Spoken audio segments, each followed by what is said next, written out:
நீங்க எஸ்ஐஆர் பண்ணணும்னு அடம் புடிச்சிட்டு நிக்கிறீங்கல்ல, இதுக்கு முன்னாடி எஸ்ஐஆரே இல்லாம நீங்க ஓட்டு வாங்கி தான் பிரதமரா நீங்க எல்லா கோட்டையும் அழிங்க, முதல்ல இருந்து கோடு போடுவோம், நீங்க பிரதமர் பதவி விலகுங்க, எஸ்ஐஆர் ஒரு வருஷம் நடத்துவோம். எடப்பாடி அவர்கள் என்ன சொல்றாரு அப்படின்னா 8 நாட்கள்ல வந்து எஸ்ஐஆருக்கான படிவத்தை கொடுத்து முடிச்சிடலாம் அப்படின்றாரு. அவரை கொடுக்க சொல்லுங்க. இந்த வடபழனியில ஸ்டார்ட் பண்ணி கோயம்பேடு வரைக்கும் கொடுக்க சொல்லுங்களேன். ஆனா நான் இன்னைக்கு சொல்றேன், இவர்களுடைய அழிவு தமிழ்நாட்டுல இருந்து ஆரம்பிக்க போகுது. அது எஸ்ஐஆர்ல இருந்து ஆரம்பிச்சாலும் அதுல வந்து எந்த ஒரு மாற்று கருத்தும் இருக்க போறது இல்ல. இவங்க இங்க ஃப்ராடுத்தனம் பண்ணாங்கன்னா தமிழ்நாடு பொங்கி எழும். இவ்வளவு குளறுபடிகள் நடந்திருக்கு. உங்கள்ட்ட சாஃப்ட்வேர் இருக்குல்ல, சாதாரணமான எக்ஸல்லே search by names, search by address, search by date of பர்த்னு போட்டா எத்தனை பேர் வந்து போலி வாக்காளர் லிஸ்ட்னு வரப்போகுது. இதை நம்ம எக்ஸல்லே பண்ணலாம். ஆனா இதற்காக தேர்தல் ஆணையம் தனியா சாஃப்ட்வேர் வச்சிருக்கு தானே, 1 செகண்ட்ல கண்டுபிடிச்சிடலாம்ல. எதுக்கு இவ்வளவு அலப்பற? ஆன்லைன் போர்ட்டல் ஓபன் பண்ணிருக்காங்களே, ஆன்லைன் போர்ட்டல்ல எத்தனை பேர் யூஸ் பண்ணுவாங்க? நீங்க யூஸ் பண்ணுவீங்க, நான் யூஸ் பண்ணுவேன், எங்க அம்மா யூஸ் பண்ணுவாங்களா? ராகுல் காந்தி அவர்கள் ரொம்ப தெளிவா சொன்னார், ஃபார்ம் 6A இதுல குளறுபடிகள் நடந்திருக்குன்னு அவர் பேசுறாரு. இததான் வந்து கர்நாடகா மகாதேவபுரத்துல அவர் பேசினார். அதை பேசணும்னு ஃபார்ம் 6 or 7க்கு வந்து ஆக்சஸ் கட் பண்ணிட்டாங்க. கிட்டத்தட்ட 160 வாக்குச்சாவடிகள்ல நாங்க வென்றுடுவோம்னு அமித்ஷா ஸ்டேட்மெண்ட் கொடுக்குறாரு. எப்படி அவருக்கு அந்த கணக்கீடுகள் தெரியுது? அப்ப நீங்க என்னமோ பண்றீங்க, சிரிக்கிறீங்க. பிஜேபி அவர்கள் ஆட்கள்லாம் நீங்க வந்து இந்த தேர்தல் பற்றி பேசும்பொழுது அவங்க பேசுறது ஆட்டிடியூட் நீங்க கவனிக்கிறீங்களா? அது எப்படி இருக்குன்னா, நாங்க தான் எல்லாம் பண்ணிட்டோம், நீங்க என்னடா தேவையில்லாம இதெல்லாம் பேசிட்டு இருக்கீங்கன்ற மாதிரி அவங்க ஆட்டிடியூட் காமிக்கிறாங்க. அப்ப கேரளாவை இவருக்கு வந்து இப்படி பேசும்பொழுது அங்க இருக்க ஒரு தவறை நம்ம பார்க்கணும்.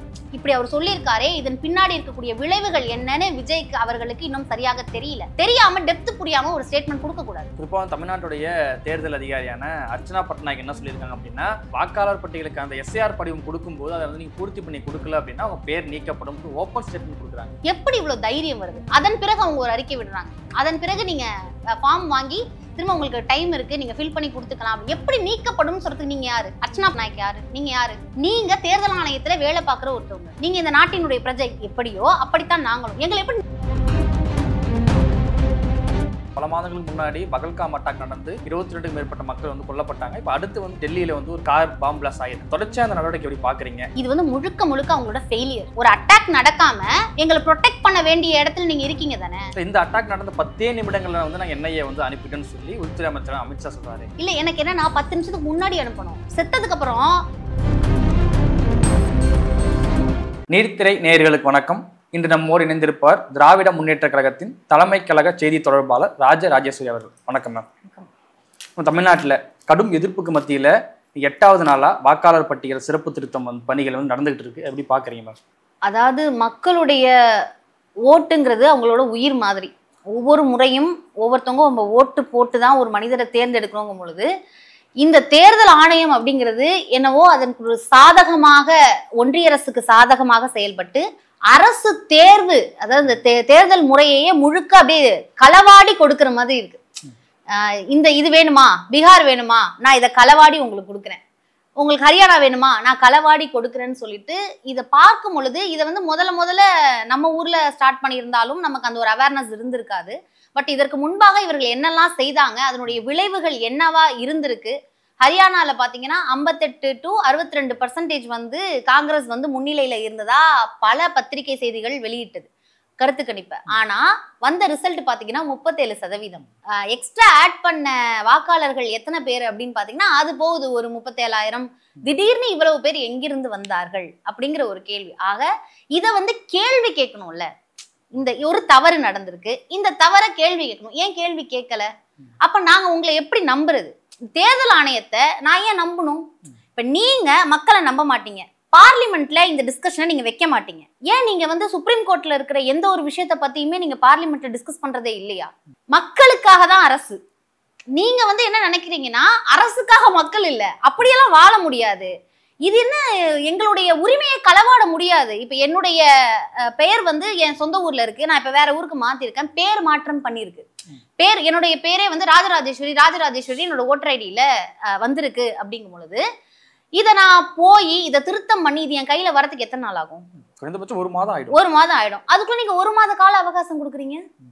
சரி, இப்போ நீங்க 1 மாத கால அவகாசம்ங்கிற ஒரு விஷயத்த தேர்தல் ஆணையன்ட்ட கொடுக்குது அப்படின்னா 100% எனுமரேஷன் ஃபார்மையும் நீங்க ஃபில் பண்ணி ஆல்ரெடி வச்சிருக்கணும். ஃபுல்லா செட்டிங்கா நீங்க வச்சுக்கோங்க. எல்லாரும் இதுல அவங்களோட டீடைல்ஸை ஃபில் பண்ணணும், ஒருத்தர் விடாம ஃபில் பண்ணுங்கும் பொழுது அதற்கு முன்பாகவே அதற்கு நீங்க தயாரா இருக்கீங்களா? கவர்மெண்ட் தயாரா இருக்கா? அல்லது மக்களை டிஜிட்டலா தயார்படுத்தி இருக்கா? அதுக்கான பயிற்சி நம்ம கொடுத்தாங்கல்ல. எத்தனை நாள் கொடுத்தாங்க? ஒரு வாரம் கொடுத்துருக்காங்க. நான் உங்களை அழைச்சிட்டு போய் ஒரு வாரம் ஒரு கிளாஸ் எடுக்கிறேன். ஒரு வாரம் கிளாஸ் எடுத்துட்டு உங்களுக்கு நான் சொல்லி கொடுத்தா என்னன்னு புரியும்? உங்களுக்கு என்ன புரியுங்கிறது மத்தவங்களுக்கு புரியுமா? உங்களுக்கு ஒரு விஷயம் புரியும், அது மாதிரி வேற ஒருத்தவங்களுக்கு புரியுமா? இது தெளிவடையவே நாளாகும்.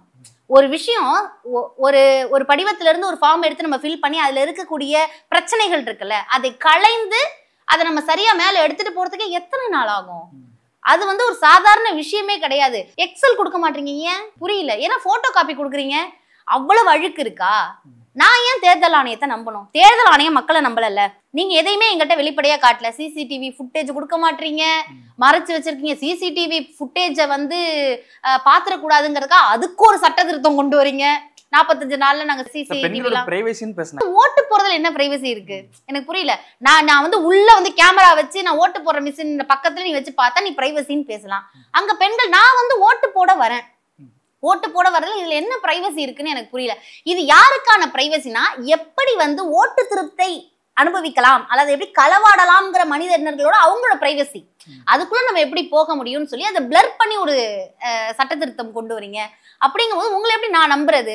நாங்க நம்ப மாட்டோம். எஸ்ஐஆர ரொம்ப நாங்க கடினமா எதிர்க்கிறோம். பீகார்ல டாக்குமெண்ட்லாம் கேட்டாங்க. ஆனா தமிழ்நாட்டுல அப்படி வரும்போது டாக்குமெண்ட்லாம் கொடுக்க வேணாம்னு சொல்றாங்க இல்லையா? டீடைல்ஸ் கொடுத்தா மட்டும் போதுன்றாங்க. அவங்க அப்படி சொல்ல. தமிழ்நாட்டுல இன்னும் டேஞ்சரஸ். என்ன சொல்றாங்க அப்படின்னா, முதல்ல நீ பண்ண தப்புக்கு நான் உனக்கு தண்டனையை கொடுத்துருவேன், அதுக்கப்புறம் நீ உச்சநீதிமன்றம் போய் அதை சரி பண்ணிக்க. அதாவது என்ன சொல்ல வராங்கன்னா, உங்களுக்கு தகுதி இல்லைன்னா உங்களை நான் நீக்கம் பண்ணிடுவேன், நீக்கம் பண்ணிட்டு அதன் பிறகு நீங்க அந்த கால அவகாசங்கள் கொடுக்குறாங்கல்ல, அதுல நீங்க போய் உங்க ஃபார்மை ஃபில் பண்ணி அதன் பிறகு நீங்க என்னென்ன செய்யணுமோ பண்ணுங்கன்னா. எனக்கு என்ன கேள்வி இருக்குன்னா, பீகார்ல 65 லட்சம் வாக்காளர்கள் வெளியில போனாங்க, நீக்கப்பட்டார்கள். அதன் பிறகு இவங்க அறிக்கை வெளியிட்டாங்கல்ல, அறிக்கை வெளியிட்ட பிறகு 3.6 லட்சம் வாக்காளர்கள் என்னவோ திரும்பவும் நீக்கப்பட்டார்கள். கிட்டத்தட்ட 68.66% வாக்காளர்கள் நீக்கப்பட்டார்கள்ல. எத்தனை பேர் அப்பீல் போட்டாங்க? அந்த அப்பீல் போட்ட டீடைல்ஸ் எங்க? அதை கொடுக்க முடியுமா?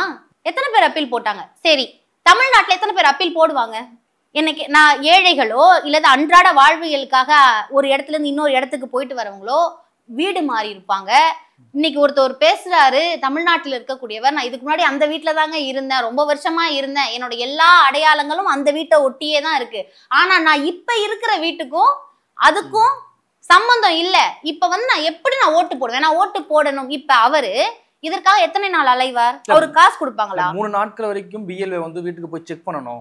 3 முறை செக் பண்ணதுக்கு அப்புறம் தான் நீங்க அதெல்லாம் செய்யணும்னு சொல்றாங்க. சரி, நான் 3 முறை செக் பண்ணும்போது நான் வீட்லயே இருக்கணுங்கிற கட்டாயம் எனக்கு என்ன இருக்கு? இப்போ நீங்க எல்லாம் ஒண்ணே டிஜிட்டலைஸ்டா ஃபார்ம் பண்ணி கரெக்டா மக்களை போய் சேர்ற மாதிரியான ஒரு easy way to the people, to connect the people into this enumeration form நீங்க கொண்டு வந்திருந்தீங்கன்னா ஓகே, திஸ் இஸ் அப்ளிகபிள். நீங்க பீகார்ல இந்த ஃபார்ம் எல்லாம் எப்படி ஃபில் பண்ணுவாங்க? அங்க லிட்ரஸி ரேட் என்ன, எந்த அளவுக்கு அவங்க டிஜிட்டலைஸ்டா மாறி இருக்காங்க? நீங்க யாருக்கு என்ன சட்டம் போடுறீங்க? அதாவது ஒருத்தவங்க இதன் வழி நடக்கணும்னு சட்டம் போடுறது வேற, நடந்துடக்கூடாதுன்னு ஒரு விஷயத்த பண்ணுவோம்ல, அந்த மாதிரி இருக்கு. அப்ப அவங்க நிறைய பேர் அதுல நீக்கப்பட்டிருக்காங்க. 65 லட்சம்னா அந்த மக்களுக்கு அதை பத்தின புரிதல் இல்ல. இப்போ புரிதல் இல்லாம நீங்க எப்படி ஓட்ட பறிக்க முடியும்? அதுக்கு உங்களுக்கு எந்த வகையில நான் என்ன சொல்றேன், இப்ப நான் என்னுடைய தேர்தல் ஆணையம் அந்த கொடுத்த என்னுடைய வாக்காளர் அட்டையை திருப்பி கொடுத்தோம்னா பிரதமர் பதவி விலகணும்.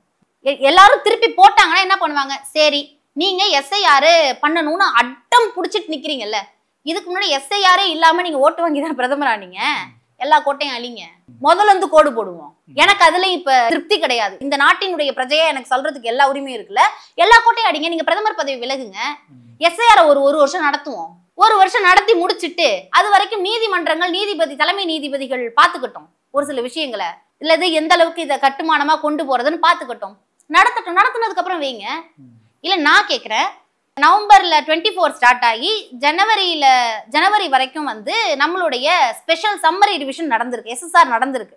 நடந்து ஜனவரி 6ஆம் தேதி அதோடைய ரிப்போர்ட்டும் வெளியில வந்துருச்சு. வாக்காளர் பட்டியல் ரிப்போர்ட் நமக்கு தமிழ்நாட்டுல வெளியில வந்திருக்கு. அப்படிங்கும் பொழுது இப்ப இந்த எஸ்ஐஆர் நடத்தக்கூடிய காலகட்டம்ங்கிறது ரொம்ப கம்மியா இருக்கிறதுனால தேர்தல் முடிஞ்சு நடத்திக்கோங்க. ஏன் அப்ப உங்களுடைய இந்த அவசர டைமிங் இருக்குல்ல, இது எனக்கு ரொம்ப இடிக்குது. 2026 சட்டமன்ற தேர்தல், இப்போ தேர்தலுக்கு முன்னாடி வாக்காளர் பட்டியல் நிறைய பேர் இறந்திருக்காங்க, நிறைய பேர் புலம்பெயர்ந்திருக்காங்க. இவங்களாம் நீக்கிட்டு தகுதியான வாக்காளர் வச்சுதானே நீங்க அததானே SSRல நாங்க பண்ணிருக்கோம். ஏன் உங்களுக்கு அதுல தமிழ்நாடு அரசு மேல உங்களுக்கு நம்பிக்கை இல்லையா?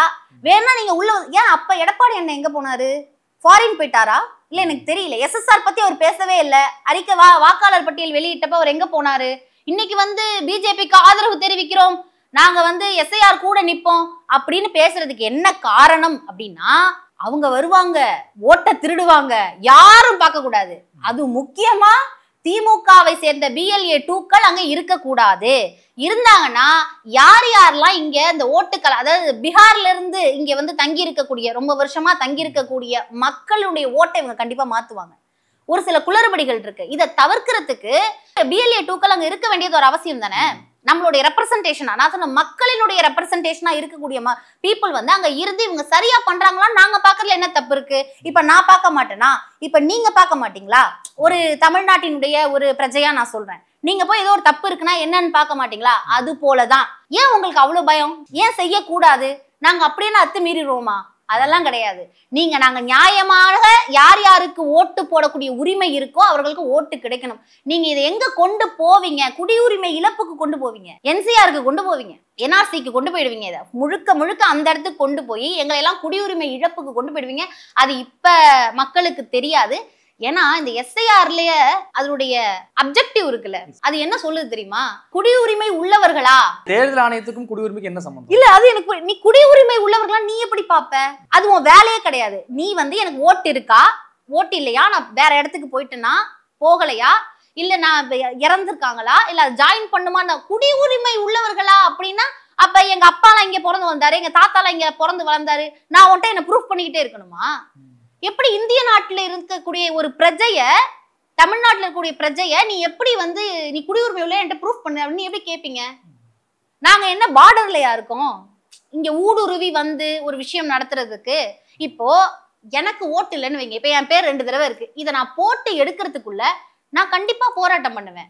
ஏன்னா நான் ஓட்டு போடணும், இத்தனை வருஷமா நான் ஓட்டு போட்டிருக்கேன். இப்ப எனக்கு இந்த டைம் டியூரேஷனுக்குள்ள நான் முடிச்சேன். ஒரு சிலர் ஏதாவது ஒரு செஷன் மாதிரி எங்காவது வெளியில போயிருக்கலாம், அவங்க போயிட்டு வரதுக்குள்ள இது எப்படி சாத்தியம்? ஒரு மாசத்துக்குள்ள எப்படிங்க சாத்தியம்? எடப்பாடி அவர்கள் என்ன சொல்றாரு அப்படின்னா 8 நாட்கள்ல SIRக்கான படிவத்தை கொடுத்து முடிச்சிடலாம் அப்படின்றாரு. அவரை கொடுக்க சொல்லுங்க. இந்த வடபழனியில ஸ்டார்ட் பண்ணி கோயம்பேடு வரைக்கும் கொடுக்க சொல்லுங்களேன். அதுக்குள்ள இருக்கிற வீட்டுல இருக்கவங்க எல்லாரையும் வீட்டுல உட்கார வச்சு எல்லாரோட பேரும் போட்டிருக்க ஃபார்ம் தானே அது, அந்த பேருடன் வரக்கூடிய ஃபார்ம் தானே, அது எல்லாரையும் ஃபில் பண்ண சொல்லுங்க. ஃபில் பண்ண சொல்லி அனுப்ப சொல்லுங்க. ஒரு பத்திரிகையாளர் சொல்றாரு, அந்த ஃபார்ம் எடுத்து பார்த்துட்டு 1.5 மணி நேரம் உட்கார்ந்து இருந்தாராம். யாரு? ஒரு பத்திரிகையாளர், அரசியல் அனுபவம் உள்ளவர். அவர் சொல்றார், 1.5 மணி நேரம் எனக்கு இது எப்படி இதை பண்றதுன்னு எனக்கு கொஞ்சம் கன்ஃபியூஷனா இருந்ததுன்னு சொல்றாருன்னா, சாதாரண மக்கள் என்ன பண்ணுவாங்க? ஏழை குடிமகன் என்ன பண்ணுவான்? அவன் எப்படி போய் ஓட்டு போடுவான்? நீங்க யாருங்க? நான் குடியுரிமை உள்ளவன் சொல்றதுக்கு நீங்க SIR அப்படிங்கிறது முழுக்க இவங்க நம்மள குடியுரிமை இழக்க செய்து, அதாவது பிஜேபியினுடைய கொள்கை கோட்பாடுகளுக்கு எதிராக இருக்கக்கூடியவர்களை குடியுரிமை இழக்க செய்து அடுத்து இவங்க வேற எங்கேயாவது போவாங்க. ஆனா நான் இன்னைக்கு சொல்றேன், இவர்களுடைய அழிவு தமிழ்நாட்டுல இருந்து ஆரம்பிக்க போகுது. அது SIRல இருந்து ஆரம்பிச்சாலும் அதுல எந்த ஒரு மாற்று கருத்தும் இருக்க போறது இல்ல. இவங்க இங்க ஃப்ராடுத்தனம் பண்ணாங்கன்னா தமிழ்நாடு பொங்கி எழும். ஏன்னா நீங்க இப்ப நான் போய் சொல்லிதான் பக்கத்து வீட்டுக்காரு சண்டை போடுவார்னு இல்ல, அப்படி கிடையாது தமிழ்நாடு. நீங்க அப்படி நினைச்சுக்க முடியாது. ஏன்னா என் உரிமை, என் ஓட்டு நான் போட, நீ யாரா என்ன கேட்கறதுக்குன்னு கேட்கிற ஆட்கள் இருக்காங்க. எங்க கிட்ட எல்லாமே இருக்கு. ஆனா நீங்க எங்களை கேட்காம எங்களோட இதை நீக்க முடியாது. சேர்க்கறதுக்கு இன்னொரு ஃபார்ம் நான் எத்தனை தடவை வளைவேன்? அப்ப இங்க இருக்கக்கூடிய ஆணையத்துக்கு தெரியணும்ல, இந்த மனிதன் அப்படிங்கிறவங்க இந்த இடத்துல இவ்வளவு காலமா வாழ்ந்துட்டே இருக்காங்க அப்படிங்கும்போது அதையே நான் உங்ககிட்ட நிரூபிக்கணுங்கிற ஒரு கேள்வியும் இருக்குல்ல. இன்னைக்கு பிரஸ் மீட் கொடுத்திருக்கக்கூடிய நிதி அமைச்சரான நிர்மலா சீதாராமன் என்ன சொல்றாரு அப்படின்னா, இதுக்கு முன்னாடி 13 முறை SIR நடந்திருக்கு, அதெல்லாம் உங்களுக்கு பிரச்சனையா தெரியலையான்னு கேக்குறாங்க. கால அவகாசம்ங்கிறது ரொம்ப முக்கியம். ஒவ்வொரு தடவை SIR நடத்தப்பட்டிருக்கு. PTR அண்ணனே சொன்னார், இதுக்கு முன்னாடி இதான் புதுசா SIR வந்த மாதிரி இவங்க எல்லாம் பேசிட்டு இருக்காங்க. ஆனா இதற்கு முன்பாகவே SIR நடந்திருக்கு. ஆனா கால அவகாசம் அப்படிங்கிறது நிறைய இருந்தது. இன்ன நேரம் 100% ரிசல்ட் இருக்கணும். ஃபார்ம்ல எல்லாத்தையும் கொண்டு போய் கொடுத்து கரெக்டா கொண்டு போய் அவங்களுக்கு சேர்க்கிற மாதிரியான ஒரு சூழ்நிலை இருக்கணும். ஆனா இது நிதியமைச்சர் நிர்மலா சீதாராமன் அவர்கள் பேசும்போதுதான் 89 லட்சம் கம்ப்ளைண்ட் போயிருக்கு தேர்தல் ஆணையத்துக்கு எதிராக. பீகார்லையும் ஹரியானாலையும் என்ன பண்ணாங்க? நிதியமைச்சர் எங்க போனாங்க? புரிதல் இல்லைண்டா. ஏன் உங்களுக்கு புரிதல் இல்லையா? தேர்தல் ஆணையம் என்ன பண்ணுதுங்கிற புரிதல் உங்களுக்கு இல்லையா அப்படிங்கிற ஒரு கேள்வி வருது. பிரேசில் அழகி லாரிசா 10 வாக்குச்சாவடியில 22 ஓட்டு போட்டிருக்காங்க. 2 வாக்குச்சாவடியில ஒரு பெண் 223 ஓட்டு போட்டிருக்காங்க. கிட்டத்தட்ட ஹரியானால மட்டும் நீங்க பாத்தீங்கன்னா 25,41,144 ஓட்டு அப்படியே புட்டு புட்டு வைக்கிறார் ராகுல் காந்தி. இந்த அளவுக்காக போலி வாக்காளர்களை உள்ள இழுத்தது யார்? இந்த மாதிரியான விஷயங்கள் நடக்கும் பொழுது எங்க போனாங்க? சொல்றீங்க. ஆனா கிரண் ரிஜிஜு என்ன சொல்றாரு அப்படின்னா, ஹரியானாவில எந்த மக்களுமே புகார் தெரிவிக்கல. நீங்க 25 லட்சம் வாக்காளர்கள் வந்து வாக்கு திருடப்பட்டுன்னு சொல்றீங்க. ஆனா அங்க இருக்கும் மக்கள் எந்த புகாரும் தெரிவிக்கலன்னு சொல்றாரு. ஏங்க சிசிடிவி கேமரால தெளிவா சொல்றாங்க. அவங்க நாங்க ஓட்டு போட்டுட்டு எங்க ஓட்டை போட்டுட்டேன்னு சொல்றாங்கன்னு முதல்ல ஆர்ஜேடி வந்து எக்ஸ் வலைதளத்துல போட்டுதா என்ன போட்டுதாங்க? போட்டுட்டு வெளியில வந்து எங்க ஓட்ட முன்னாடியே போட்டுட்டாங்கன்னு சொல்றாங்க. அதுக்கப்புறம் எகைன் இவங்க ஒரு வீடியோ போட்டு இல்ல பாருங்க அவங்க வந்து மை வச்சிருக்காங்கங்கிறாங்க. ஒரு ஆள் 2 கையிலையும் மை வச்சதை நம்ம பார்த்தோம். யாரு? சௌத்ரி அவர்களா? பிஜேபியினுடைய அவர் அரசியல்வாதி தான். அவரும் சௌத்ரி அவர்கள் 2 கையில மை வச்சிருக்காரு. கேட்டா அவர் தெரியாம வச்சுட்டாருங்கிறாங்க. இது போன்ற எத்தனை பேர்? அப்ப இதெல்லாம் உங்களுக்கு கம்ப்ளைண்டா தெரியலையா? ஏன் இதை நீங்க கம்ப்ளைண்டா எடுத்துக்க மாட்டேங்கிறீங்க? சரி, அவங்களுடைய ஓட்டர் லிஸ்ட படம் போட்டு காமிச்சார்ல, பிரேசில் அழகியோட ஓட்டர் லிஸ்ட் 22 இடத்துல ஓட்டு போட்டிருக்காங்க, ஓட்டிங் ஆயிருக்குன்னு போட்டு காமிச்சார்ல, அது உங்க கண்ணுக்கு தெரியலையா? நீங்க அதெல்லாம் பொருட்டாவே எடுத்துக்க மாட்டீங்க. எதை நீங்க பொருட்டா எடுத்துப்பீங்க? பிஜேபிக்கு சாதகமாக பேசினா மட்டும்தான் தேர்தல் ஆணையம் பொருட்டா. எனக்கு தேர்தல் ஆணையத்து மேல 1% கூட நம்பிக்கை இல்லை. இந்திய பிரஜையா 1% நம்பிக்கை கிடையாது. ஏன்னா இவ்வளவு கம்ப்ளைண்ட்ஸ் வருதே. என்ன பண்ணிருக்கணும்? நீங்க இந்திரா காந்தியை பதவி விலக வச்சீங்கல்ல, பதவி விலக வச்சீங்க. இப்ப இவர் எங்க போனாரு? பூட்டான் போயிருக்காருன்னு நினைக்கிறேன். பூட்டான் போயிட்டு, ஏன்னா இங்க வந்து வெடிகுண்டு வெடிச்சிருக்கு டெல்லியில, அப்படிங்கும்போது பூட்டான் போயிட்டாரு. என்ன பதில் சொன்னாரு பிரதமர்? இங்க தேர்தல் ஆணையத்துல இவ்வளவு குளறுபடிகள் நடக்குதுங்கும் பொழுது அவர் ஏதாவது பதில் சொன்னாரா? நிர்மலா சீதாராமன் அப்பெல்லாம் எங்க போனாங்க? எங்களுக்கு அறிவில்லை, தமிழர்களுக்கு அறிவில்லைன்னு பேசுறதுக்காக மட்டும் வரிந்து கட்டுக்கொண்டு வருகிறார் நிர்மலா சீதாராமன் அப்படின்னு தான் சொல்லணும். குறிப்பா அந்த எஸ்ஐஆர் படிவத்திலே பாத்தீங்க அப்படின்னா ஃபர்ஸ்ட் வாக்காளர் டீட்டெயில் கேட்கறாங்க. அதுக்கப்புறம் வந்து எதற்காக வந்து 2002 வந்து நீங்க எஸ்ஐஆர்ல வந்து பங்கு பெற்று இருந்தீங்கன்னா அதோட டீட்டெயிலும், அதன் பிறகு அதுல இருக்கிற உறவினர்களோட டீட்டெயில் எதுக்காக கேட்கறாங்க? அதான் நீங்க வந்து இந்த நாட்டை சேர்ந்தவர் தானான்னு கன்ஃபர்மேஷன். அது எனக்கு புரியல. இந்த மாதிரிலாம் யாரால யோசிக்க முடியும்னா, உச்ச ராசிகளில் உச்சம் பெற்றிருக்கக்கூடிய ஒருவரால் தான் இந்த மாதிரிலாம் யோசிக்க முடியுங்கிற மாதிரி. 2002 அப்ப இருக்கக்கூடிய எஸ்ஐஆரை நீங்க பங்கெடுத்துருந்தீங்கன்னா அப்ப தொகுதிகள் இருக்கிற மாதிரிதான் இப்ப தொகுதிகள் இருக்கா? கிடையாது. அப்ப இருக்கிற அங்க இருந்த மக்கள் தான் இப்ப இருக்காங்களா? எல்லாமே மாறி இருக்கும். அப்ப ஒண்ணு, நீங்க உண்மையிலேயே எஸ்ஐஆர் நடத்துறதா இருந்தா ஒரு 2 வருஷத்துக்கு முன்னாடியே ஆரம்பிச்சிருக்கணும். ஆரம்பிச்சு இப்ப முடிச்சு இந்த நேரம் அதுல வந்து நிலைப்பாட்டுக்கு வந்திருந்ததுன்னா இருக்கக்கூடிய குளறுபடிகள்லாம் சரி செஞ்சு மக்கள் எல்லாரும் ஒரு சரியான ஒரு நிலைக்கு வந்திருப்போம். ஒரு மாசத்துல என்ன பண்ண முடியும்? இது எந்த வகையில நியாயமான ஒண்ணு? இது மக்களுக்கு எதிராக இருக்கப்படுகிற அநீதி. இது எப்படி சொல்லுவாங்கன்னா டிஸ்என்ஃபிரான்ச்சைஸ்மென்ட்னு சொல்லுவாங்க ஆஃப் வோட்டர்ஸ்னு. அவங்கள வந்து அவங்களோட குடியுரிமை அவங்களோட உரிமைகளை இழக்க செய்தல். இது முழுக்க முழுக்க இதோட அப்ஜெக்டிவ் எதை நோக்கி போகுதுன்னா அவங்கள தன்னுடைய உரிமைகளை இழக்க செய்யற நேரத்துக்கு தான் வருது. முழுக்க முழுக்க அபகரிப்பு, திருட்டு, ஓட்டு திருட்ட முன்னிலையில வச்சே பிஜேபி செயல்பட்டு கொண்டிருக்கிறது. இப்ப எஸ்ஐஆர் படிவம் கொடுக்க ஆரம்பிச்சு 8 நாள் ஆகுது. ஆனா இன்னும் சில பகுதிகளில் வந்து பிஎல்ஓ வந்து ஃபார்ம் வந்து பிஎல்ஓ கையில ஃபார்ம் வராம இருக்கு. இன்னும் சில பகுதிகளில் ஃபார்ம் கொடுக்க போனா வீட்டுல வந்து ஆள் இல்லை, வீடு வந்து பூட்டி இருக்குன்னு சொல்லி பல்வேறு குளறுபடிகள் இருக்கு. 8 நாள் முடிஞ்சிருச்சு. இன்னும் இருக்கக்கூடிய 22 நாள்ல வந்து இங்க படிவத்தை கொடுத்து முடிச்சிருவாங்களா? இல்ல, நான் கேக்குறேன். இப்போ இவங்க போடுற அண்ணன் சொல்லியிருந்தாரு, எடப்பாடி அண்ணன், தேர்தல் அதாவது அரசு அதிகாரிகள் போய் இந்த வேலைகள்லாம் பார்த்தா அவங்க அரசுக்கு இதுவாதான் சாதகமாதான் பண்ணுவாங்க, தேர்தல் ஆணைய குழு தான் இதை போய் பார்க்கணும் அப்படின்னாரு. அப்போ எங்களுக்கு டவுட் வராதா? தேர்தல் ஆணைய குழு நீங்க இறங்கி பண்ண வச்சா அவங்க வந்து தேர்தல் ஆணையத்துக்கு ஏதுவாக தான் போய் இந்த ரிப்போர்ட்டை எடுப்பாங்க அப்படிங்கிற ஒரு விஷயம். மனுஷன்தான், ஏலியன் கிடையாது யாரும் இங்க. இல்லது வேற்றுக்கிரகவாசி உள்ள வந்து நம்ம வந்து உள்ள போயிட்டு ரோபோட் கிடையாது. வேலை முடிச்சுட்டு அவங்க வந்து 2 மணி நேரத்துல எத்தனை வீட்டுக்கு போவாங்க? இல்ல, நான் கேக்குறேன், பிராக்டிக்கல் இம்ப்ளிமெண்டேஷன்ங்கிற ஒரு விஷயம் இருக்குல்ல, இதை பிராக்டிக்கலி இம்ப்ளிமெண்ட் பண்ண முடியுமா அப்படிங்கிறது ஒரு மிகப்பெரிய கேள்வி. 2 மணி நேரத்துல என்ன கேட்டா ஒரு தெருவை முடிச்சாவே அது பெரிய சாதனை. ஒரு தெருவுல முடிக்கவே முடியாது. என்ன கேட்டா ஒரு 5 வீடு போக முடியும். 5 வீட்டுல போய் அவங்களுக்கு இதை எக்ஸ்பிளைன் பண்ணி அவங்களுக்கு புரிய வச்சு, பாதி பேருக்கு புரியாது, அவங்களுக்கு புரிய வச்சு அதுல இருக்கிற டீட்டெயில்ஸ் எல்லாம் அவங்க கிட்ட இருந்து வாங்கி, ஒரு சிலர் இருக்க மாட்டாங்க, 3 தடவை போட்டாலும் இருக்க மாட்டாங்க. அவங்க வேலை விஷயமா வெளியில போவாங்கங்கும் பொழுது இது எந்த வகையில சாத்தியப்படும்? சாத்தியப்படாத ஒன்றை கையில கொடுத்து விட்டு இதை நீ பண்ணலைன்னா உனக்கு குடியுரிமை கிடையாதுங்கிறது என்ன? நீங்க ஆன்லைன் போர்ட்டல் ஓபன் பண்ணிருக்காங்களே, நீங்க ஆன்லைன் போர்ட்டல்ல எத்தனை பேர் யூஸ் பண்ணுவாங்க? நீங்க யூஸ் பண்ணுவீங்க, நான் யூஸ் பண்ணுவேன், எங்க அம்மா யூஸ் பண்ணுவாங்களா, என் பாட்டி யூஸ் பண்ணுவாங்களா, என் சித்தி யூஸ் பண்ணுவாங்களா, என் பெரியம்மா யூஸ் பண்ணுவாங்களா? அவங்களுக்கு போனை எடுத்தா போன் பண்ணிட்டு மெசேஜ் பண்ணிட்டு வைக்க தான் தெரியும். ஆன்லைன் போர்ட்டலுக்குள்ள போய் அவங்களுக்கு பண்ண தெரியாது. எத்தனை பேருக்கு எத்தனை பேர் பண்ணி கொடுக்குறது? இல்ல அவங்களோட எல்லா படிவங்களையும் நான் ஆன்லைன் ஃபார்மேட்ல மாத்தணும். அவங்கள்ட்ட இருக்கக்கூடிய எல்லா டீட்டெயில்ஸ் இருக்குல்ல, நான் தான் இந்த நாட்டின் குடியுரிமை பெற்ற ஒரு மனிதர் அப்படின்னு சொல்லிட்டு நான் அதுல காட்டணும் அப்படின்னா அதுல வந்து எனக்கு எந்த அளவுக்கான டீட்டெயில்ஸ் தேவைப்படும்? எல்லாத்தையுமே நான் பிடிஎஃப்ல கன்வெர்ட் பண்ணணும், போட்டோவை கன்வெர்ட் பண்ணணும், என்னோட சைனை கன்வெர்ட் பண்ணணும், ஓட்டர் ஐடி, ஆதார் ஐடி, நான் இருக்கக்கூடிய அட்ரஸஸ். நான் கேட்கிறேன், உங்கள்கிட்ட சாஃப்ட்வேர் இருக்குல்ல, இவ்வளவு குளறுபடிகள் நடந்திருக்கு, உங்கள்கிட்ட சாஃப்ட்வேர் இருக்குல்ல, சாதாரணமான எக்ஸல்லையே search by names, search by address, search by date of பர்த்னு போட்டா எத்தனை பேர் வந்து போலி வாக்காளர் லிஸ்ட்னு வரப்போகுது? இதை நம்ம எக்ஸல்லே பண்ணலாம். ஆனா இதற்காக தேர்தல் ஆணையம் தனியா சாஃப்ட்வேர் வச்சிருக்கு தானே, 1 செகண்ட்ல கண்டுபிடிச்சிடலாம்ல. எதுக்கு இவ்வளவு அலப்பற? அப்ப இந்த அலப்பறைக்கு பின்னாடி இருக்கக்கூடிய விஷயங்களை நம்ம ஆல்ரெடி கர்நாடகால பார்த்துட்டோம். இன்னொரு விஷயம் சொன்னாங்க பாத்தீங்களா, ஆதார் சைன் இன் பண்ணும் பொழுது வந்து யாரு உங்களை கேட்காமலே அதை நான் நீக்கிட முடியும் அப்படிங்கிற ஒரு சூழ்நிலை இருந்தது.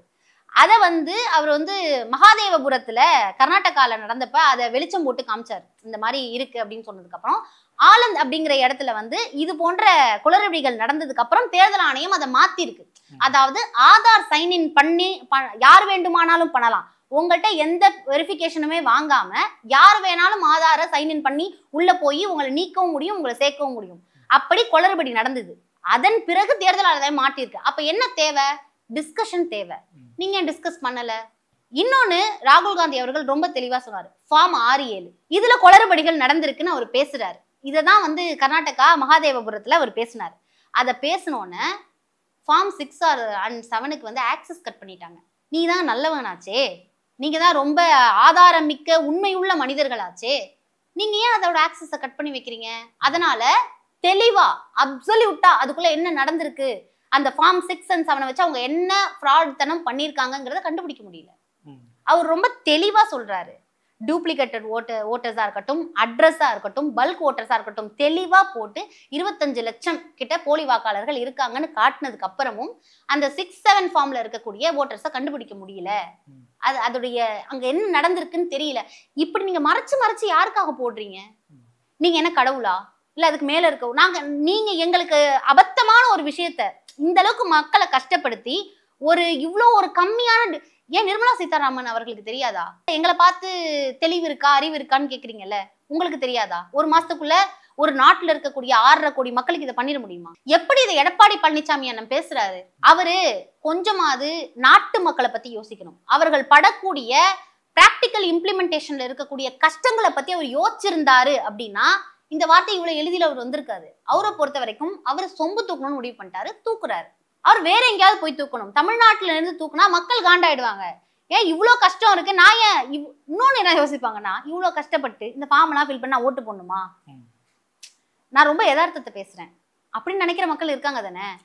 கண்டிப்பா இருக்காங்க. இவ்வளவு நான் ஏன் கஷ்டப்படுவோம்? ஏன் இளைஞர்களே கூட இருக்கலாம். நான் ஏன் இதெல்லாம் ஃபார்மை ஃபில் பண்ணி எனக்கு இருக்கிற வேலைக்கு இதை வேற நான் பண்ணணுமான்னு நினைக்கிறவங்க நிறைய பேர் இருப்பாங்க. அப்ப ஏன் இதை டஃபர் ஆக்குறீங்க? எந்த அளவுக்கு மக்களை ஓட்டு போட வைக்க வேண்டும்ங்கிறது தான் டெமோக்ரஸி. நான் உங்களை எவ்வளவு ஈஸியா உங்களை அணுகி உங்களை ஓட்டு போட வைக்கணுங்கிறது தான் டெமோக்ரஸி இல்ல.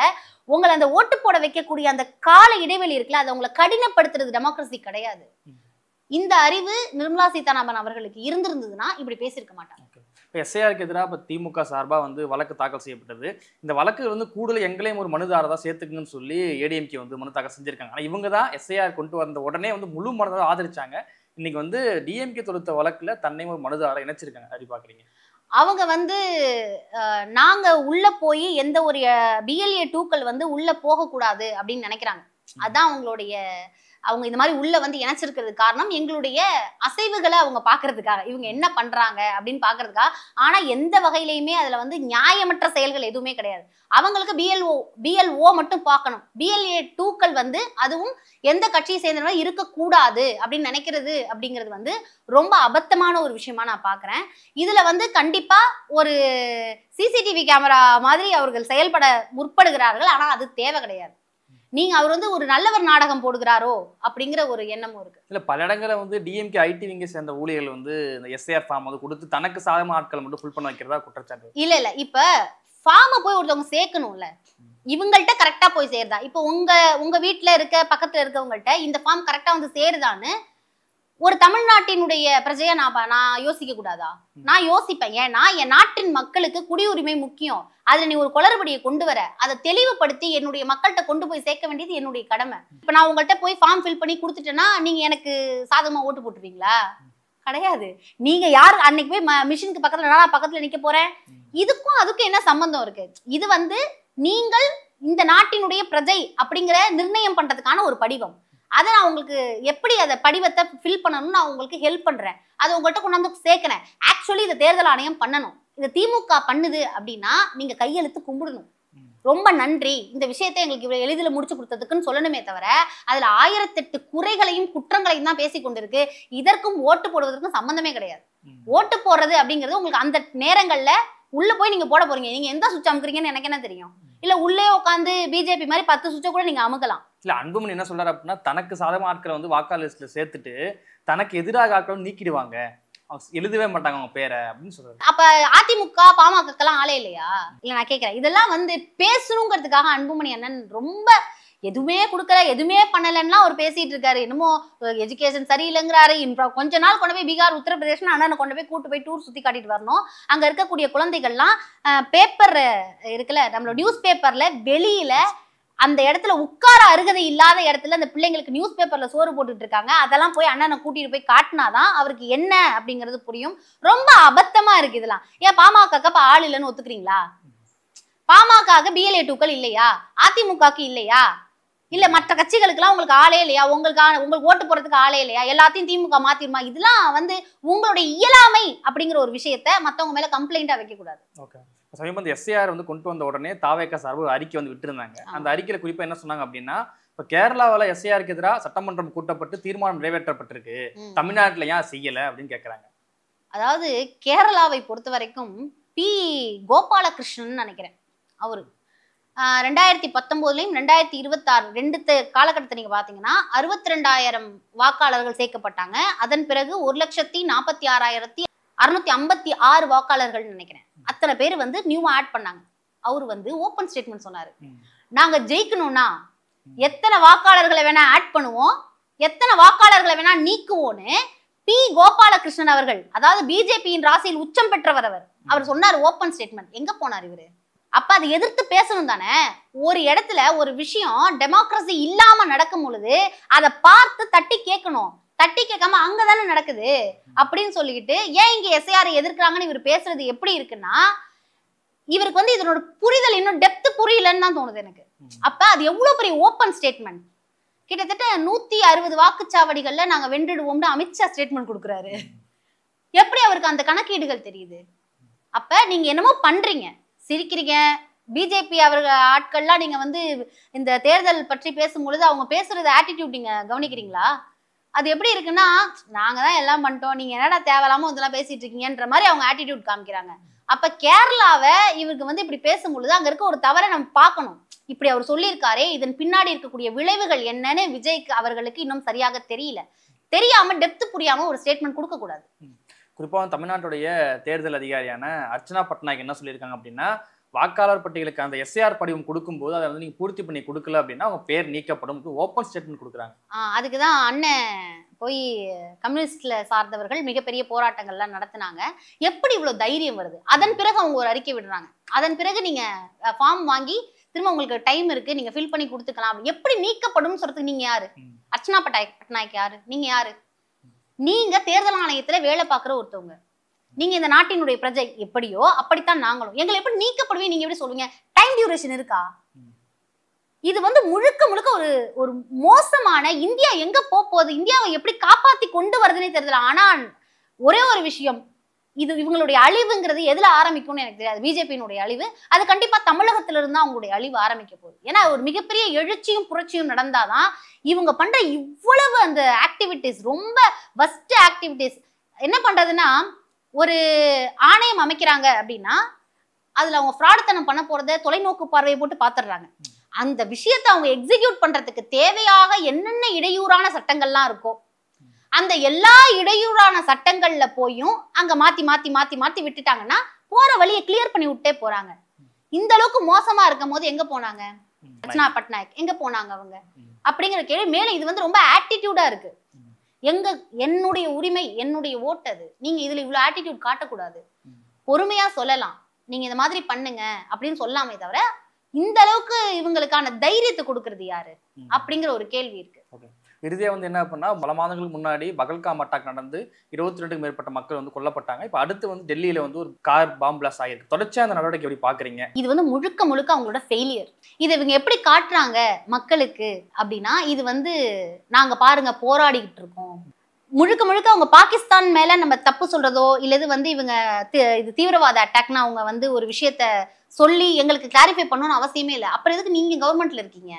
ஒரு அட்டாக் நடக்காம எங்களை ப்ரொடெக்ட் பண்ண வேண்டிய இடத்துல நீங்க இருக்கீங்க தானே. இந்த அட்டாக் நடந்த 10 நிமிடங்கள்ல வந்து நான் என்ஐஏ வந்து அனுப்பிட்டேன்னு சொல்லி உள்துறை அமைச்சர் அமித்ஷா சொல்றாரு. இல்ல, எனக்கு என்னன்னா 10 நிமிஷத்துக்கு முன்னாடி அனுப்பணும். நீ செத்ததுக்கு அப்புறம் நீ 10 நிமிஷத்துக்கு அப்புறம் அனுப்புங்க, 15 நிமிஷத்துக்கு அப்புறம் எங்களுக்கு என்ன வந்தது? அதற்கு முன்பாக எங்களுக்கு என்ன செக்யூரிட்டி நீங்க கொடுத்துருக்கீங்க? உங்களுடைய கான்சென்ட்ரேஷன் முழுக்கவே இந்தியாவை எப்படி அபகரிக்கணும் தன்னுடைய நிலைப்பாட்டுல அப்படிங்கிறதுலதான் இருக்கே தவிர, டெல்லியில வந்து காற்று மாசா இருக்குன்னு சொல்லி இந்த சிறுவர்களை எல்லாம் பிடிச்சி அரெஸ்ட் பண்ணி அவங்க போய் கம்ப்ளைண்ட் பண்ணதுக்கு அரெஸ்ட் பண்றீங்க. உங்களுடைய சிந்தனை எதுல இருக்கு? எந்த அளவுக்கு மக்கள் இங்க வேதனைப்பட்டுக்கிட்டு இருக்காங்க. நாங்க வந்து அதன் பிறகு நாங்க இதை பண்ணிட்டோம், அதன் பிறகு அதை பண்ணிட்டோம்னு பேசுற நீங்க, இப்படிப்பட்ட ஒரு குண்டுவெடிப்பு சம்பவம் நடந்திருக்கு. அப்ப நீங்க எந்த அளவுக்கான ஒரு செக்யூரிட்டியை இந்தியாவுக்கு கொடுக்குறீங்க? இன்னைக்கு எங்க பார்த்தாலும் சர்ச்சிங் நடந்துகிட்டு இருக்கு. அப்ப நீங்க என்ன பண்ணிக்கிட்டு இருந்தீங்க? இது உங்களோட ஃபெயிலியர் அப்படின்னு மக்களுக்கு கொண்டு போய் சேர்க்க வேண்டிய மிக முக்கியமான கட்டத்துல இருக்கும். ஆனா இவங்க அப்படியே என்ன பண்ணுவாங்கன்னா, இது ஒரு டெரரிஸ்ட் அட்டாக், நாங்க தான் உங்களுடைய பாதுகாவலர்கள், எங்களால மட்டும்தான் உங்களை காப்பாற்ற முடியும், காங்கிரஸ் வந்து அவங்க கூட சேர்ந்துக்கும், இதை முழுக்க முழுக்க திட்டமிட்டு செய்ததெல்லாம் காங்கிரஸ் அப்படின்னு இதை திசை திருப்பதான் பிஜேபி ஒவ்வொரு முறையும் முயற்சி செஞ்சு கொண்டே இருக்கிறத தவிர உங்களுடைய அந்த என்ன சொல்றது, அந்த ஸ்ட்ரக்சரல் அமைப்பு இருக்குல்ல, கவர்மெண்டோட ஸ்ட்ரக்சரல் அமைப்பை நீங்க ஸ்ட்ராங் பண்ணவே இல்லை.